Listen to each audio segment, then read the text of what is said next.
creating wealth for me personally has never happened the way that I anticipated it would. We sort of end up at the destinations that we have in mind as far as how we dream of living, and we get here in completely random ways. That's been how it is for me. The way I was able to make this happen myself at 42 years old is by spending the time and the money necessary in order to build a variety of profitable businesses. And they're usually totally unexpected businesses. And these are all businesses that I enjoy being active in. I like spending my time building processes and systems in order to automate those businesses. So if you don't have any interest in being in business for yourself, this is not going to be a video that you should stick around for. For the rest of you guys who love the idea of owning your own business, and until you do, you sort of feel like something might be missing from your life. You don't feel fulfilled. You might not be reaching your full potential. We're going to discuss that further today.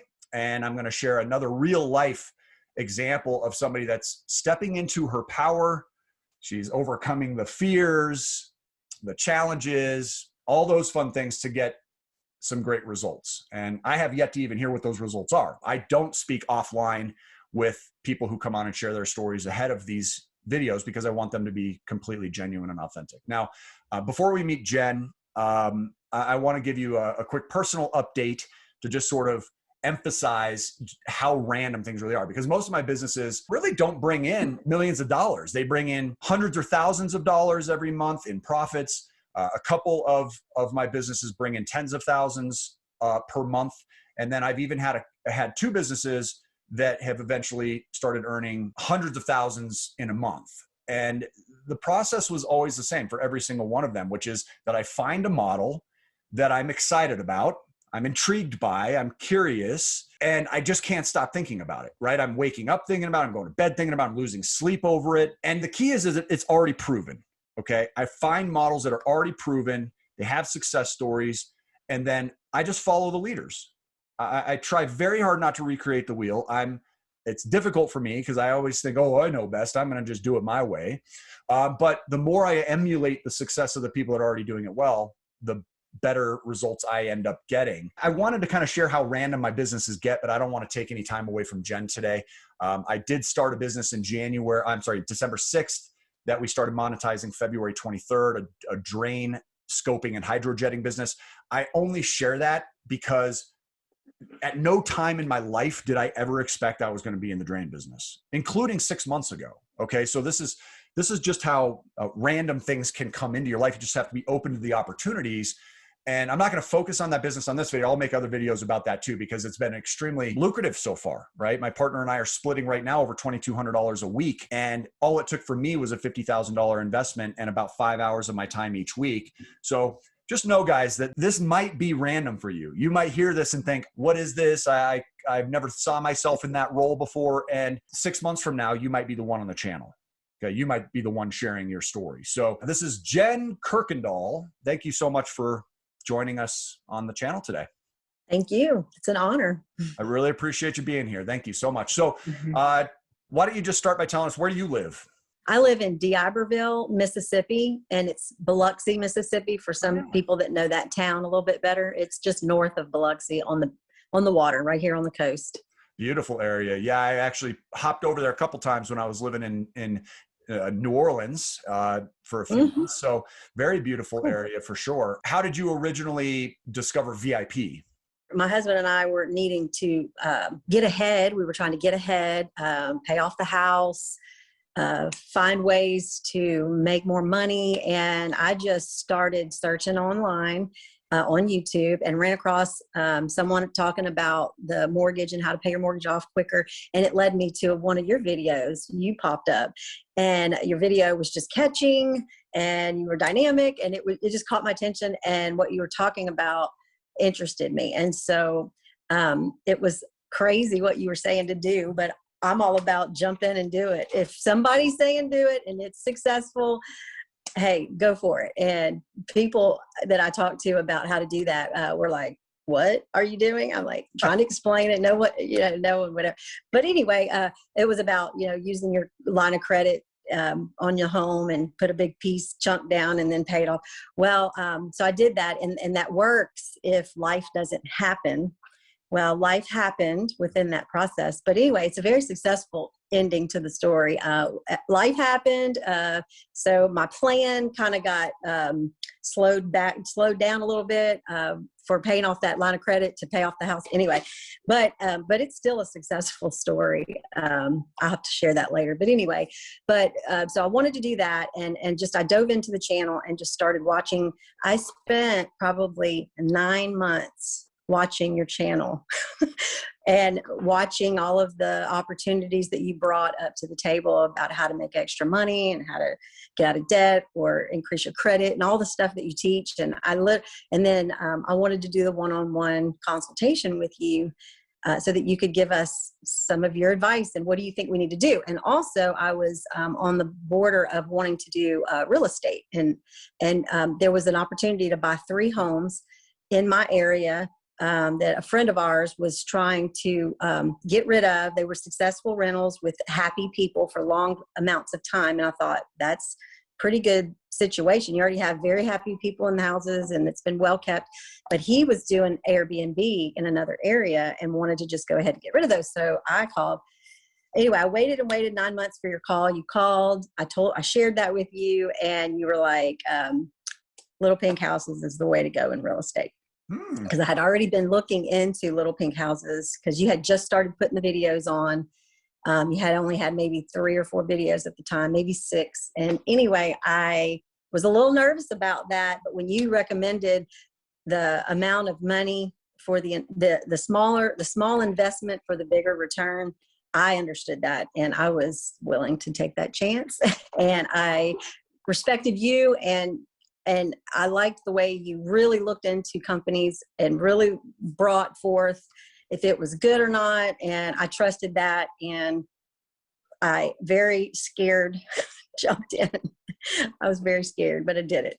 Wow, good for you. Let me unpack that a little bit. First of all, thank you so much for spending so much time committed to, the content that we put out. It's always an honor to me, and I still have a hard time even believing it sometimes, but I really appreciate that. I'm glad you've gotten value out of it, and I'm glad it's been sort of well-rounded value. Obviously, we cover a very comprehensive collection of topics on this channel. It's, we really don't have a dog in the race. It's a matter of identifying compatibility, and everybody's roadmap is different from the next. So while you and I may have had a conversation and I led to a suggestion to start with Pink Houses, 9.8 out of every 10 people I speak with, that wouldn't have been the right solution. So there must have been something in you during that conversation. And I apologize, I don't recall that phone call at this point, but something in you, there must have been a spark or something where I said, wow, this could work for you. Because I just don't think this is the right fit, the right solution for most people. I think you would agree with that. That's kind of what I want to get to today is, given now how long you've been in, which is how long have you actually been with Little Pink Houses of America at this point? It'll be right under 2 years. I think it was June or May or June. So yeah, right at 2 years. Awesome. That's exciting for me to hear, because you have obviously a long track record at this point that you can lean on for suggestions and precautionary stuff, and just making sure that the right people get involved. For those of you who have not heard of this business model before, Little Pink Houses of America has been a sponsor of our channel since December of 2018, about 2.5 years anyway. We have seen hundreds of audience members from the channel here participating with them and getting great results. I've mentioned before that I've only had 2 individuals that have ever expressed any level of disappointment about their experience with Little Pink Houses in the entire time we've been working with them. And I saw Little Pink Houses bend over backwards in order to mitigate both of those scenarios and really do what was right. I was always very impressed, which is why they've not only continually been invited back to share updates and bring success stories in, but Michael Matthew is now an active participant in creating content here for the channel, and he's one of the original founders of Pink Houses. So just know that we have done our vetting on this, and if anybody ever gets to a point where they're not fulfilling the way that they originally promised us they would, and they're not exceeding our audience's expectations, that's it. They're gone. They're off the channel. My loyalty is to you guys. always will be, always has been. At the end of the day, this business model is special. And I'll put a playlist in the description below so that we don't have to rehash all of the basics behind it. But it's essentially a business in a box that focuses on higher end wholesaling. And if you're ever familiar, if you've ever heard of wholesaling before, it's usually on lower end properties and it's a fairly saturated marketplace. Most of the high ticket coaching programs that you would pay for, $40,000, $50,000, fortune builder-esque type of coaching programs are going to start you in wholesaling. What Pink did was they found this pocket of opportunity that other people just don't focus on, which is the higher end properties where they can put together solutions for sellers, solutions for buyers, and there's enough meat on the bone to make it really intriguing. So that's sort of my high 20,000 foot summary of this. Look at the videos in order to familiarize yourself with some of the basics that Michael and I have discussed in, a couple of the maybe 24 videos that we've produced over the last couple of years. But I want to focus on your personal circumstances in this video, Jen. So 2 years in, I want to find out whether this was a business that you ever foresaw yourself getting involved with, or was it really random for you like my businesses have been for me? Very random. I am an ultrasound tech for 21 years. Oh, wow. That's my field. And I like what I do a lot. It's very rewarding. I did get out of the more strenuous hospital setting, and I work for I do contract work. So I kind of have like an LLC, and I just provide that service for doctors' offices. And it's much more laid back and more relaxed and enjoyable now. So I just like it. It's a skill that I, learned right out of high school, and I like my job. So it wasn't that I wasn't totally happy at my job. It's just, I didn't make enough money, and I was more of, I need more and I want to do more. And so I was always looking for more. But anyway, the original question was, I already forgot. I think you answered it. I was just asking whether this was random for you. Random. Yes. So random. Every business I've ever gotten into was so random. And I think so many people, when I first have that initial conversation with them, they already have their mind made up, right? I want to invest in real estate. And honestly, I think it's less compatible for people to invest in real estate than it is to start a drain business or to get involved with pink houses. I think getting involved in real estate is more often than not a bad idea initially. It really falls into that long-term net worth investment category. And until you solve the short-term net cash flow problem that most households have, you really don't have the extra money that you should be going out and buying houses with 20% down payments and worrying about long-term tenants. It's premature. So I think people should, number one, sort of erase their preconceived expectations from their minds in order to decide how they're going to go about creating the extra thousands first, and then tens of thousands next, and then even hundreds of thousands eventually down the road. So I think erasing your preconceived expectations and your preconceived notions is a very important first step. So you were obviously brave enough to be open-minded to hearing me, some random guy on YouTube, say, hey, maybe you would be a good fit for this oddly named company called Pink Houses, and you took the initiative and looked into it. So you mind if we talk dollars for a minute? Because I know that's, that's what most people even care about, right? So let's get that out of the way. So how much did you invest to start your business? $30,000. $30,000. And we know from previous interviews with Pink Houses that they have a more expensive package than that, which is somewhere about twice as much as that. I don't even know what they're charging. It might be $65,000 or $70,000, but it's essentially a franchise-esque type of business, not to be misclassified as a franchise at this particular stage. It's more of an affiliate business, but it's everything packaged up in sort of a, here's how it's done, and here's all the tools you need to succeed. Right. How much have you generated after spending $30,000? Let's see. You mean, well, I kind of added up money I've invested after the $30,000 because there are expenses involved.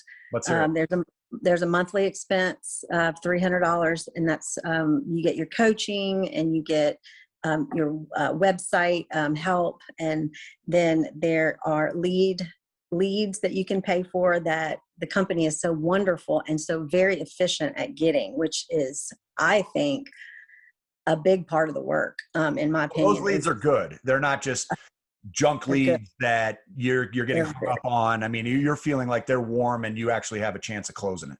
They're doing, to me, the dirty work.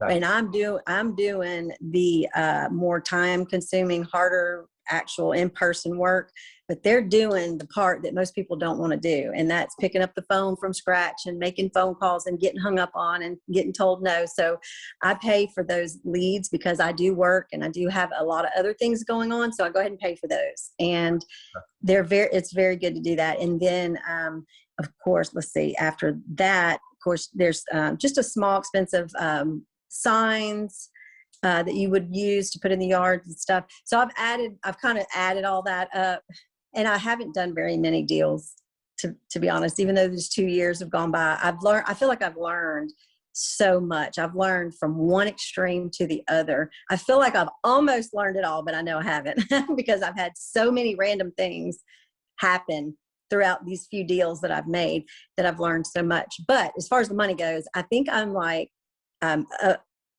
the, you call it in the black, right?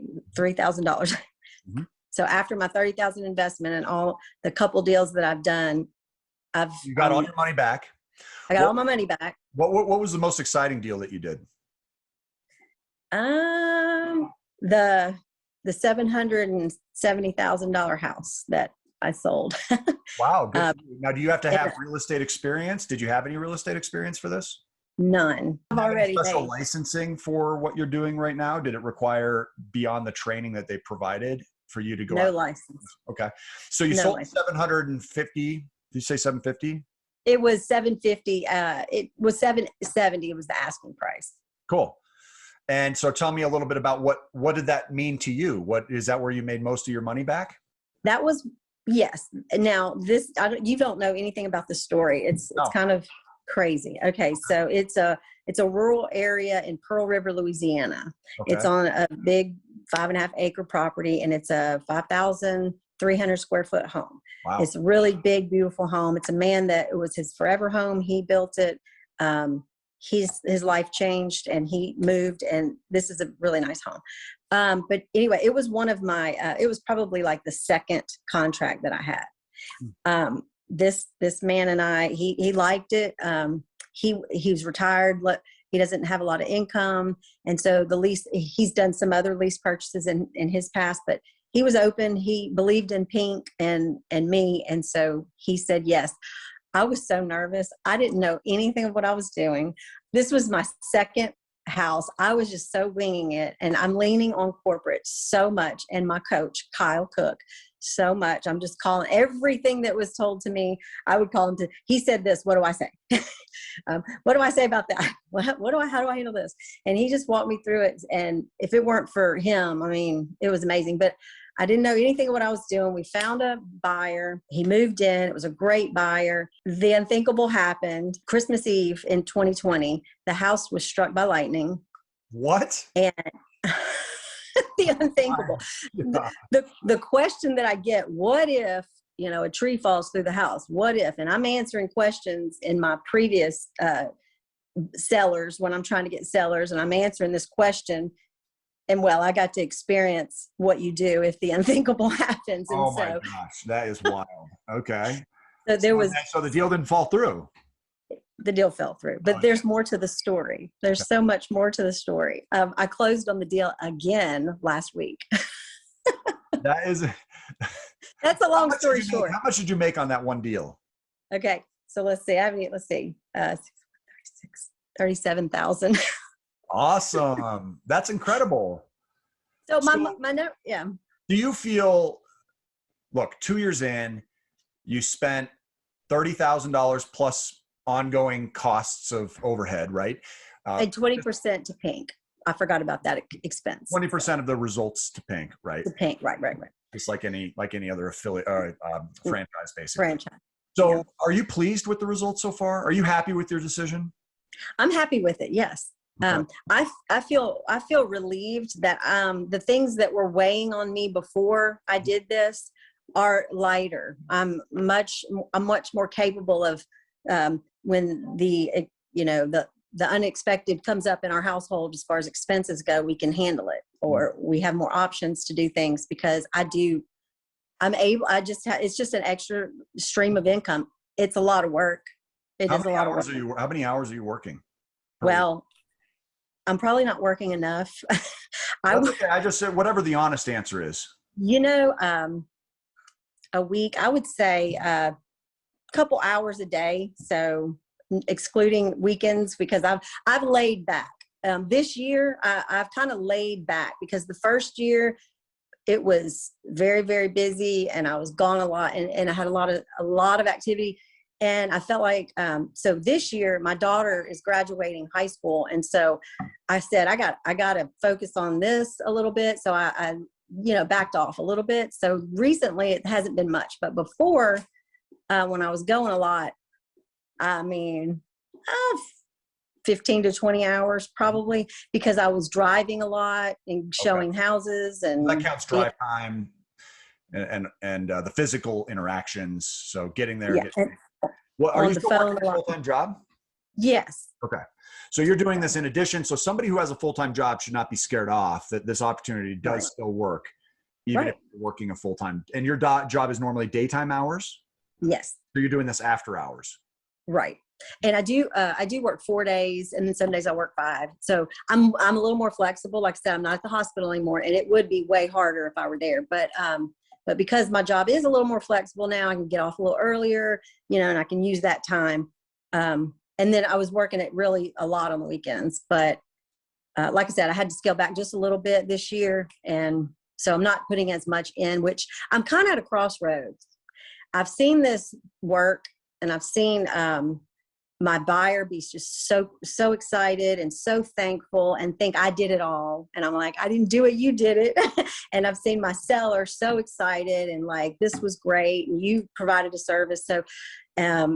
So I just feel like it was rewarding, but you're sort of at this crossroads now. I'm at a crossroads. So I think I need to not work my job if I really want this to be a consistent income source for me. So is your goal to eventually quit your job and do this full time? I mean, would that be ideal? It would be. If the money was coming in consistently, that would be the choice. It would be. And then I could add people to help me and create a team so that it's not all me doing every aspect of it. So, yeah. Yeah, you'd start to scale it. Let's take a quick moment to let people know if you do want to learn more about this business model, if you're listening to Jenn and you're thinking, wow, this is inspiring, and if she can do it, then I can do it, then go ahead and email pink, like the color, at vipfinancialeducation.com. Put VIP conversation in the subject line. Remember to include your first and last name along with a preferred contact phone number in the body of the email. And Michael or someone from the team will reach out and at least just discuss what you're hoping to achieve. I assure you that they are not interested in working with people who are not a good fit. So they will not try and strong arm you into some sort of hard sale. They are looking for the deal breaker as much as you should be looking for the deal breaker. And that's usually how I'm trying to pre-qualify businesses for myself, is I'm trying to run as quickly to the deal breakers as I can possibly get. And that's sort of, it's funny because I often compare it to, I think when I reflect on my dating life before I got engaged to Kellyanne, it was similar. It's like, why waste my time only to a year from now figure out I don't want kids and you do, right? I mean, figure out what your checklist is of things that you're just refusing to participate in. If you refuse to pick up the phone, if you feel like you have horrible social skills, this is probably not a good business for you. If you don't want to interact with people, if you're looking for a totally hands-off, sort of introverted type of opportunity, this is probably not the business for you. And again, I just want to get to the deal breakers as quickly as we can. What would you say surprised you the most about this business, Jenn? Was there anything that you sort of just really caught you by surprise where you were going in and had your own expectations? Because we always go into things with expectations. I'm just wondering, do you feel like something really blindsided you that you weren't happy about, or were happy about for that matter? A lot of it has been a lot of work and a little bit difficult to, I don't know. I'm a very people person, and I love the people side of it, and I love to talk and make things happen. It's just when the buyers come at you and then the sellers come at you and you're the middleman and it's like a lot coming at you. It's like, oh my God, now I gotta make both people happy and I gotta make this deal. And that was probably a little bit stressful. Not knowing how real estate works is a big one. That was been overwhelming in a sense sometimes. It was a little overwhelming. Yeah. Yeah, for sure. A little overwhelming, but I can talk and I can have a good relationship. I think people trust I'm very genuine and I want to be very honest. And I love that about Pink because they are too, and everything's on the table. And I've just had to lean a lot on, how do I handle this? And then they would tell me and I'd do it. But it's been a lot. I'm doing it by myself too. And so sometimes I feel like having that extra person, and I'm away from Jacksonville, and even though they're on the phone and that's great, but I don't know. I'm living two lives. I think I'm living in my job, which is way, way different. And then real estate. I feel like like I said, I'm at a crossroad. I think that I need to probably just back off of my real job and put more effort into this. And I would be more able to handle a little bit better because I'd be doing it more and I'd be more practiced. You just knocked down a big one. And so sometimes that's the best timeline. And I usually recommend this for people. If you are working a day job and you're contemplating entrepreneurship, let me tell you one consistent ingredient with entrepreneurship. That is feeling overwhelmed. So Jenn is not the first person to go into business that has felt overwhelmed. I can't think of one business I've gone into where I didn't. So expect that. I think that's a good thing to come into business knowing is gonna be upon you at some point. The next thing that I generally recommend for people is don't quit what's paying your bills now until you have proof of concept. And I love that she's acknowledging that she's at this crossroads, because the truth is where your focus goes grows. And it's not that I told you I have a number of businesses, and the question, is that a contradiction would make sense because it's kind of sounds like it. But the reality is because I go in and give it my undivided attention and I process it and systemize it and automate it and then scale it out. And then I have people that are there freeing my time back up. It gives me all that focus to put towards the next project. And by repeating that cycle, that's how you sort of scale things out. She's in this place right now where she can't automate her day job. That's impossible. That's the downside of being a worker bee, is you can't automate it. You can't delegate your job out. You're trading your time for money. So now that she's at this place where she's like, wow, okay, I'm knocking down this deal. I see the potential's there. If I give it all my attention and my focus, maybe I could sort of repeat this process over and over and then really scale it out. That would give you the chance to diversify into other types of businesses a lot more easily than the diversification from a day job into your first business. So very, very cool, I think, topic to educate people about, because it is an interesting evolution that happens from W-2 to entrepreneur. And so you're living that. Do you, would you do it over again? Absolutely. Would you recommend it to other people? Yes. Okay. I would. You've been happy with what Pink has promised and then how they've delivered. You've been happy with their customer service. You've been happy with their punctuality. You've been happy with their, they stay true to their word. Yes, they really do. They do. They're very good. They make you feel like family. They make you, they do exactly what they tell you they're going to do. They're very good at what they do. And I can call any of them and they're very personable. They treat me like family and I'm not there much. All the workers are great. They're really good. Well, I think that's what's important, is the follow through and the fulfillment. I think the front end, again, way too much overselling and under delivering happening in the world right now. So we try to take a completely different approach to this, where hopefully you guys are seeing that we're really trying to uncover the stuff that's not as attractive and that, is not as glowing as people love to, sit in circles and sing Kumbaya all the time. It's like, no, let's really cut to the chase here. So I really appreciate your honesty. I've been constantly impressed by everything I hear about Pink and what they deliver. It takes a lot of courage to come on the channel like this and to share your personal story. So the fact that we have this many videos about Pink and their success stories, it just shows a lot about them as a company. And it says a lot about you too, Jenn. So again, thank you very, very much. We really appreciate your time today and your openness. We'd love to have you back on down the road. I like to check in with folks that become friends of the channel and just to see how you're doing and see if anything has changed from our previous conversation. If you're open to that, I'd love to pick up where we're leaving off today. Sure. That'd be great. Okay. Awesome. Well, guys, once again, if you are interested in learning more, email pink@vipfinancialeducation.com. We'll put that email address in the description below as well. It's a long one. Make sure you get it spelled correctly. Put VIP conversation in the subject line, first and last name, along with your preferred contact number in the body of the email. And somebody from Michael's team will reach out to you, and you guys can see whether or not it's a fit for you too, and start down that entrepreneurial path and diversifying your income. Jen, thank you once again, and look forward to connecting with you again here sooner than later. Sounds good. Thank you. Thank you, friend. You're welcome.